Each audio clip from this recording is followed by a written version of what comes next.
Sunday night overtime. There are all sorts of things ESPN has been putting out on their ESPN Plus platform, but one of the best as of late is a series called Why Not Us. It's produced by NBA star Chris Paul, and it looks at our very own North Carolina Central men's basketball program and their head coach, LeVelle Moton.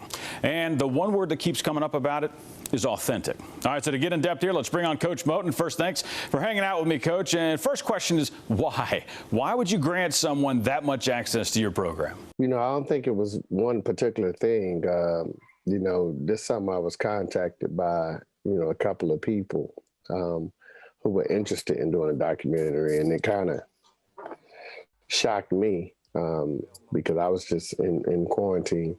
And then I just transferred everything through my agent and let him have those conversations. And, he said they were interested in doing a documentary on you. And I said, well, can you include my basketball program, as part of it? And, it was a couple of NBA stars. It was The Rock with his production company. It was Kevin Durant with his production company. The team that did Serena Williams documentary, I can't think of their name, but they were outstanding.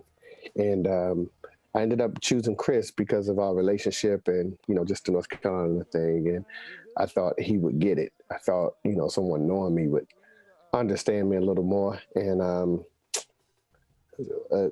that was the inception of the documentary.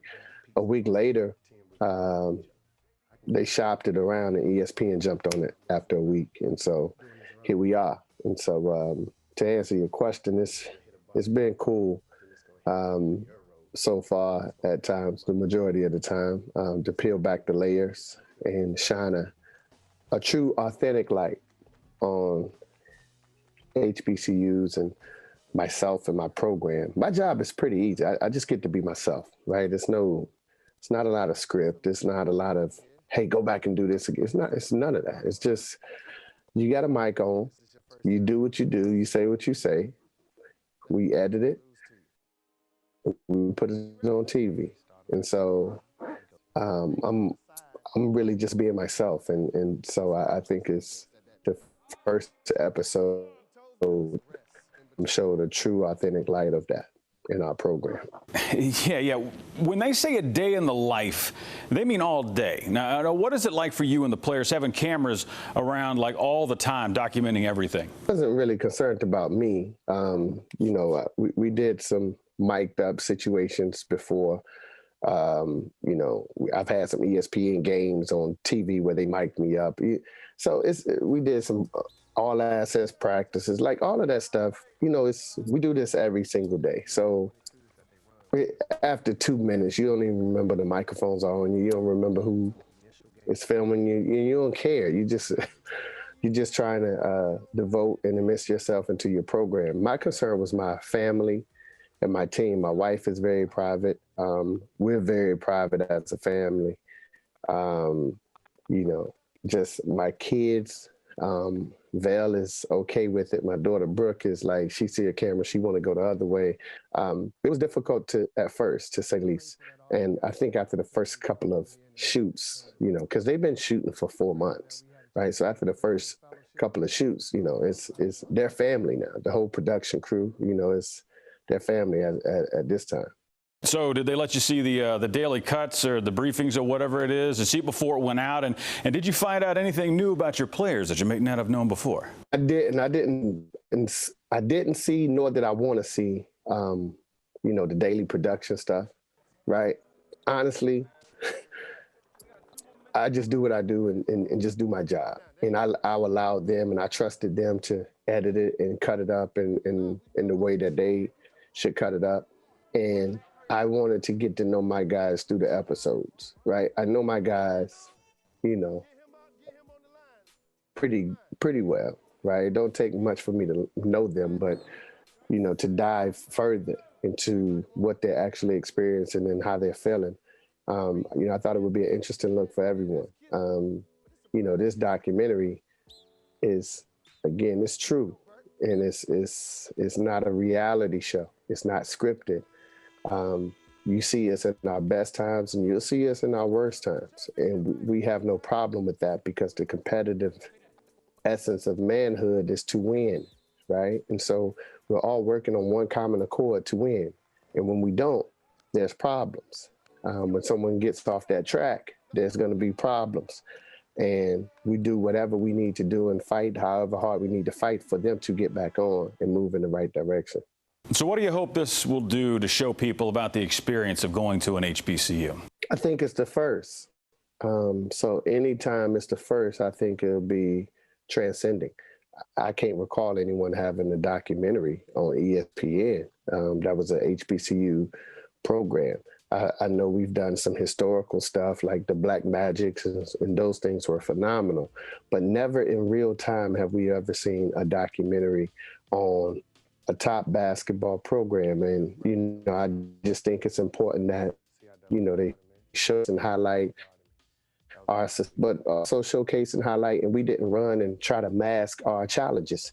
Our different set of circumstances in comparison to our contemporaries who, you know, at Duke, who's 5 minutes away, in North Carolina, who's 10 minutes away, NC State, who's 25 minutes away.